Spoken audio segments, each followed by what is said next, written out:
नमस्कार दोस्तों। आज का ये जो वीडियो है ये मैंडिबुलर फ्रैक्चर और उसके ट्रीटमेंट के ऊपर है।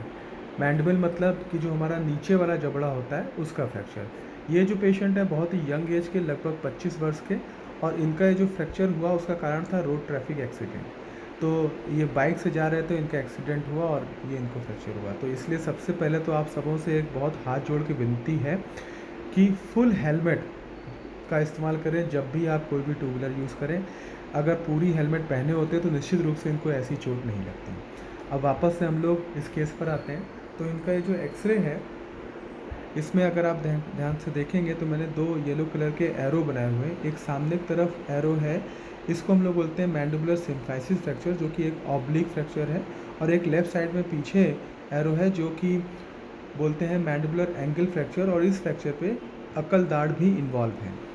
अब ये इनकी क्लिनिकल फोटोग्राफ है जिसमें आप देखिए दांतों का मिलान नहीं हो पा रहा है और लेफ़्ट साइड में दांत ज़्यादा ही एक दूसरे से दूर हैं क्योंकि लेफ़्ट साइड में एक और फ्रैक्चर है।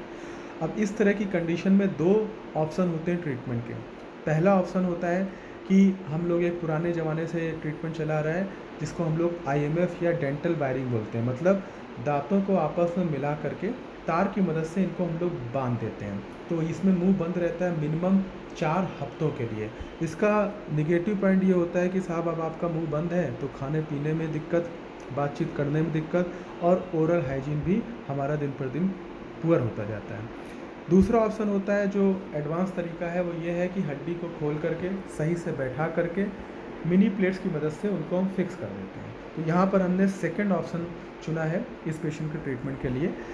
देखिए इसमें आगे वाले फ्रैक्चर को खोलने के लिए इंसिशन दिया गया जिसको वेस्टिबुलर इंसिशन बोलते हैं, और फिर हड्डी को जो फ्रैक्चर साइट है वहाँ पर पहुँच करके देखिए हड्डियाँ एक दूसरे के ऊपर चढ़ रही हैं। तो इनको एनाटॉमिकली रिड्यूस करते हैं, मतलब सही से पुरानी पोजीशन में रख करके ये मिनी प्लेट्स के द्वारा फिक्स कर दिया। नीचे की तरफ 4 होल विद गैप की प्लेट लगाई है, ऊपर की तरफ जो है वो 2 होल विद गैप प्लेट है, और इससे हमें रिजिड फिक्सेशन अचीव होता है। अब ये पीछे की तरफ देखिए तो ये विजडम टूथ जो फ्रैक्चर लाइन पर था उसको हटाया क्योंकि उसकी वजह से भी आगे चल के इन्फेक्शन हो सकता है। फिर हमने हड्डी को सही जगह रख करके एक देखिए लंबी सी प्लेट लगाई है at the external oblique edge. फिर फाइनली हम ये यूज़ करते हैं 30 मर सिल्क फॉर द क्लोज़र, और इसी तरह से आगे से जो इंसिशन दिया था उसको भी क्लोज़ करते हैं। इस टेक्निक में हमें कोई भी वायरिंग की ज़रूरत नहीं पड़ती। मरीज अलाउड हो जाता है कि भाई आप आराम से अपना मुंह खोल बंद कर सकते हैं, बातचीत कर सकते हैं, खाना पीना खा सकते हैं। देखिए दांतों का मिलान बिल्कुल पहले की तरह अचीव हो गया जैसे इनके पहले था, और अल्टीमेटली हमें ज़्यादा एक्यूरेसी के साथ ये रिजल्ट मिल जाते हैं। Thank you very much for watching this video.